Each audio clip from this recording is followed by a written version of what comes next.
দেখছেন সবার খবর, সবার নজর, বার্তা এক নজর। নমিনেশন জমা দিলেন বলাগড়ের কংগ্রেস প্রার্থী অশোক বিশ্বাস। 2026-এর বিধানসভা ভোটে আজ ছিল শেষ নমিনেশন জমা দেওয়ার ডেট। আর আজকের এই শেষ দিনে নমিনেশন জমা দিলেন বলাগড় বিধানসভার কংগ্রেস প্রার্থী অশোক বিশ্বাস। সেদিন দলীয় কর্মীদের সঙ্গে নিয়ে চুঁচুড়ার সদর মহকুমা অফিসে নমিনেশন জমা দিলেন। বেরিয়ে এসে সাংবাদিকদের মুখোমুখি হয়ে কি বলছেন শুনবো। হ্যাঁ, জাস্ট নমিনেশন কমপ্লিট করে এলাম। কতটা আশাবাদী? আমি আগেও বলেছি, এখনও বলছি, প্রচণ্ড আশাবাদী। মানুষ সর্বস্তরের মানুষ আমাদের ভোট দিতে চাইছে।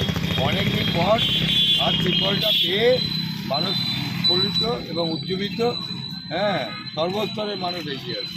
বিরোধীরা বলছে সিপিএম কংগ্রেস আর কিছু নেই এখন আর এটা বর্তমানে। তো একটা ওদের একটা কৌশল, এটা একটা বিরাট কনস্পিরেসি, এটাই তো ষড়যন্ত্র। 10 বছরে সেই ষড়যন্ত্র বুঝে গেছে।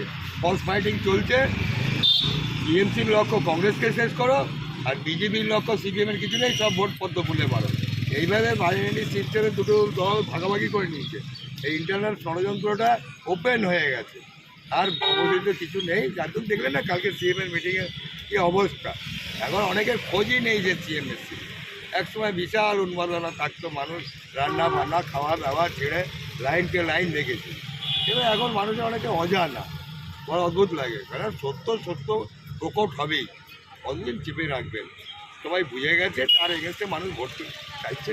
আর সিপিএমের বিষয়টা যে ওরা টেস্টেড ফেলিয়ে, কংগ্রেস একটা জাতীয় দল, একটা বিরাট প্ল্যাটফর্ম, সেইটাকে করে এগিয়ে যাওয়ার লক্ষ্যে মানুষ বদ্ধপরিকর। কি মনে করছেন লড়াই কতটা লড়াই একদম কাটাকাট টক্কর।